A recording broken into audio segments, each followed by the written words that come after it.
Assalomu alaykum hurmatli kuzatuvchilar. Bugun Nexia 1da Hadoyo haqida ma'lumot bermoqchiman. Juda ko'pchilik kommentariyada Nexia 1 haqida ham bo'lsin deyishgani uchun aynan shu mashinani Hadoyo haqida sizlarga to'liqroq ma'lumot beraman va uni qanaqa qilib yumshatish, nimalarga e'tibor berish haqida ham o'zingiz ham bilib olasiz.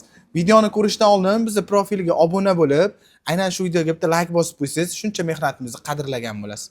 Xo'p, mana shu ko'rib turgan Nexia mashinalarimiz 2 oy oldin Hadoyo qildirishgan, lekin Hadoyo 2 oyga bormay juda ham to'kilib ketgan. Bunga nima sabab bo'lgan?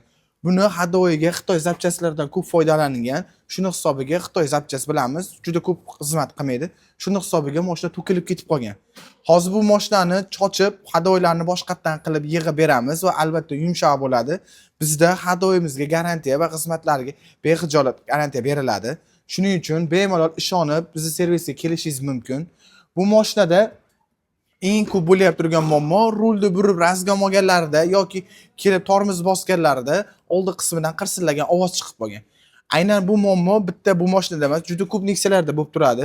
Bu muammoga aynan mana shu yerda turadigan saydamilok boltini 22 lik boltini bo'sh bo'lib qolishi yoki ichidagi bolt kiradigan teshigini katta bo'lib qolishi sabab bo'ladi.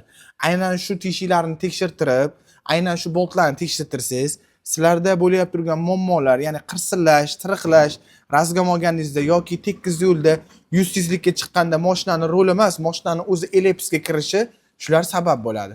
Aynan shu boltlarni tekshirtirib, aynan eng kerakli ma'lumot original zapchaslar qo'yish.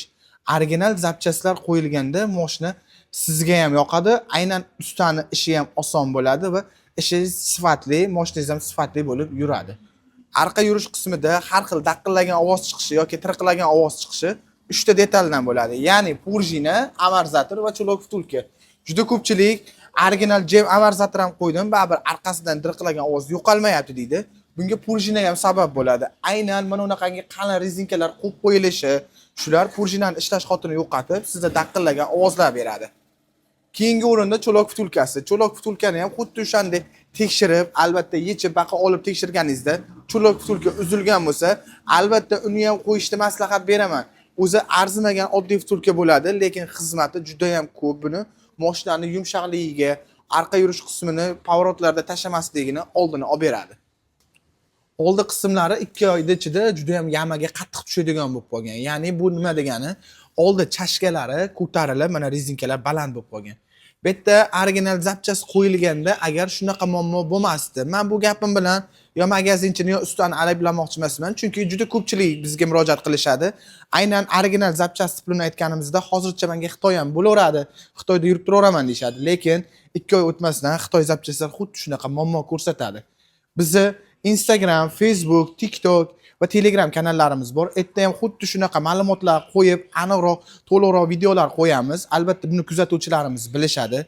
Agar sizni ham mashinangizda har xil noxush holatlar bormi yoki noxush ovozlar chiqyaptimi? Albatta bizni profillarga obuna bo'lib, bizni kuzatsangiz, aynan sizlar uchun onlayn bir ustoz sifatida shogird chiqarasan deydi-yu, xuddi shunaqa hisobida sizga ancha narsani o'rgatib qo'yaman. Siz bizni kuzatishda davom etib, albatta shu videoni tagida bitta like bosish esdan chiqib qolmasin. Nexia 1da bu mashinani endi hadoylarini chochib, bu mashinani rosa bir kun davomida hadoyini qilib chiqarib beramiz va albatta bu narsaga bexijolat garantiya berib, egalariga topshirib yuboramiz. Sizni mashinangizda qanaqa muammo borligini to'liq va aniq kommentariyada yozib qoldiring. Hammasiga bitta-bitta o'zim javob beraman. Sizda bo'layap turgan muammolar, qiynayap turgan ovozlar bo'lsa, albatta ularni yo'qotishga maslahat beraman. Meni servisimga men uzoqlik qilib kelinmagan taqdiringizda ham o'sha bironta yaxshi ustingizga olib kirib, to'g'rilatib olishingiz mumkin. Albatta siz muammongizni to'liq qanaqa holatda nima bo'layap turganini yozsangiz bo'ldi. Juda ko'pchilik kommentariyaga yozishadi, qanaqa mashina, qanaqa ovoz, qaysidan chiqyapti, qaysi tomondan chiqyapti. Men savol-javob qilgunimcha ancha vaqt yo'qotib qo'yamiz. Chunki menda juda ham ko'payib ketadi savol-javob. Shuning uchun siz to'liq ma'lumotni yozib qoldirsangiz, men sizga to'liq javobini beraman. Bemalol xohlagan joyingizda, xohlagan ustingizga to'g'rilatib olishingiz mumkin. Bizning servisimiz Qo'qon shahrida albatta. Bemalol kelsangiz, albatta o'zim qo'lim bilan remont qilib to'g'rilab beraman. Juda ko'pchilik shogirdlarga ishonib qolmaysizmi? Shogirdlaringiz remont qilmaydimi deb so'rashadi, lekin yo'q. Buni albatta o'zimizning qo'limiz tegadi va o'zimizning qo'limizdan chiqadi va o'zimiz garantiya beramiz. Va bizda qilingan hamma ishni spiska narxlari bilan yozib beramiz. xohlagan joyingizga olib borib tekshirib olishingiz ham mumkin. Juda ko'pchilikda ana shu narsa muammo bo'ladi. Nimaga aynan zapchastlar qo'ygan zapchastlaringizni ko'rsatmadingiz? Shunaqa. Bizda unaqa emas. Qo'yilgan zapchasti ham, qo'yilmagan zapchasti ham ko'rsatiladi va spiska qilib beriladi. Xohlagan joyingizga olib borib, xohlagan ustingizga ham ko'rsating, xohlagan magaziningizga ham siz uchun albatta manfaatli tomonini qilib beramiz. Bizda unaqangi yolg'on yoki unaqa narsa bo'lmaydi. Albatta sifat tomonidan bexijolat ishonishingiz mumkin.